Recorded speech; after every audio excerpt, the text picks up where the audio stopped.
వైఎస్ఆర్ తరాలో జగన్మోహన్ రెడ్డి పాదయాత్ర చేస్తా అన్నారు. అది ఎలాంటి రిజల్ట్స్ ఇచ్చే అవకాశం ఉంటుంది? ఇది పులిని చూసి నక్క వాత పెట్టుకున్నదట. పులికి చారాలు ఉన్నాయి కాబట్టి నాకు కూడా చారాలు కావాలని వాతలు పెట్టుకొని అవస్థపడినట్టు ఉంది పరిస్థితి. చాలామందికి ఒక అభిప్రాయం ఏముందంటే ఏదో పాదయాత్ర అనేది ఇది సర్వరోగ నివారణ, పెన్సిలిన్ సర్వరోగ నివారణ అన్నట్టు ఒక పార్టీ కానీ ఒక నాయకుడు కానీ అధికారంలోకి వచ్చేదానికి, ముఖ్యమంత్రి అయ్యేదానికి ఇది ఒక ప్రధాన మార్గం అని చెప్పేసి ఆలోచిస్తున్నారు. కానీ మనము ట్రాక్ రికార్డు చూస్తే ఈ దేశంలో ఎక్కువ కాలము ముఖ్యమంత్రిగా చేసిన వ్యక్తి జ్యోతిబాసు గారు. ఆయన ఏ పాదయాత్ర చేయలే, ఏ యాత్ర చేయలే, కానీ ఎక్కువ రోజులు ఈ దేశంలో ముఖ్యమంత్రిగా ఉన్నటువంటి వ్యక్తి ఆయన.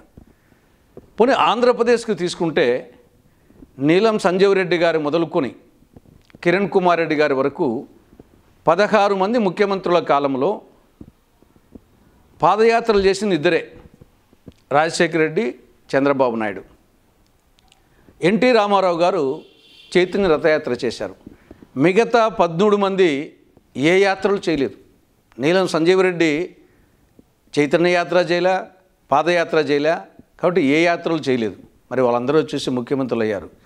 కాబట్టి ఇవన్నీ అప్పటి కాలమాన పరిస్థితులు బట్టి ఒక్కోసారి సభలు, సమావేశాలు, ఒక్కోసారి పాదయాత్రలు, ఒక్కోసారి బస్సు యాత్రలు, ఒకసారి చైతన్య యాత్రలు, ఒకసారి మీటింగులు, భారీ మీటింగులు, లేకుంటే స్ట్రీట్ మీటింగులు, రకరకాల వ్యూహాలతో అప్పటి పరిస్థితులు బట్టి ఆధారపడి ఉంటుంది తప్ప ఏదో మొత్తము పాదయాత్రే మొత్తం అధికారం కట్టబెడుతుంది అనే ఒక అభిప్రాయం అనేది కరెక్ట్ కాదు.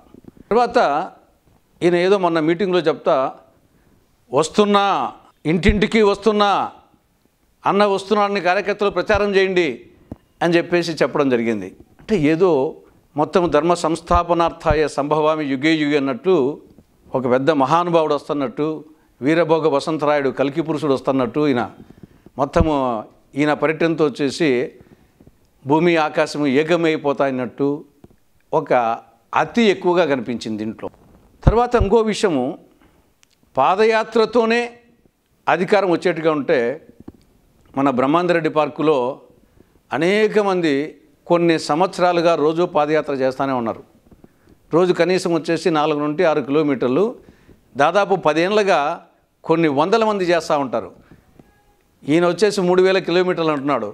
చాలామంది 30,000 కిలోమీటర్లు చేసిన వాళ్ళు ఉంటారు, వచ్చేసి 10-20 ఏళ్ళల్లో కొన్ని వందల మంది ఉంటారు.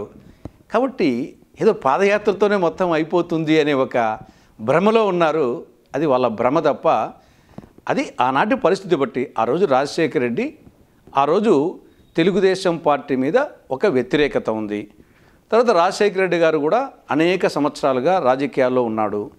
చంద్రబాబుకు 10 ఏళ్ళ అవకాశం ఇచ్చాము, ఓసారి ఈయన కూడా ఆ పదవికి అర్హుడు, ఈయనకు ఒకసారి అవకాశం ఇస్తాము అని ప్రజలు భావించబట్టి. రెండవది, రాజశేఖర రెడ్డి పర్సనాలిటీ ఎక్కడ, జగన్మోహన్ రెడ్డి పర్సనాలిటీ ఎక్కడ? రాజశేఖర రెడ్డిని, ఎన్టీ రామారావును వాళ్ళని ఒకసారి చూద్దామని శత్రువులు కూడా ఒకసారి రాజశేఖర రెడ్డి ఆ పంచకట్టుతో వస్తే పంచకట్టులో ఉన్న ప్రపంచాన మొనగాడని చెప్పేసి డాక్టర్ సి నారాయణ రెడ్డి అన్నట్టు ఆ డాక్టర్ రాజశేఖర రెడ్డి యొక్క పంచకట్టును, అతని యొక్క హావభావాలను, అతని పర్సనాలిటీని చూడాలని శత్రువులు కూడా ఇంట్లో వచ్చి బయట చూసే పర్సనాలిటీ రాజశేఖర రెడ్డిది. జగన్మోహన్ రెడ్డి ఆయన నవ్వినా ఏడ్చినట్టే ఉంటుంది. కాబట్టి అది నక్కకు నాగలోకానికి ఉన్నంత తేడా తప్ప అది ఏదో ఖచ్చితంగా పులిని చూసి నక్క వాత పెట్టుకున్నట్టే. రాజశేఖర రెడ్డి నడుస్తా అంటే సింహం పంచగట్టుకొని వస్తుందన్నట్టు ఉంటుంది, అతను చూడాలనిపిస్తుంది. కాబట్టి అది ఆయన భ్రమల్లో ఉన్నాడు జగన్మోహన్ రెడ్డి, అంతే తప్ప అంతకు మించి దీంతో వచ్చేది లేదు, పోయేది లేదు.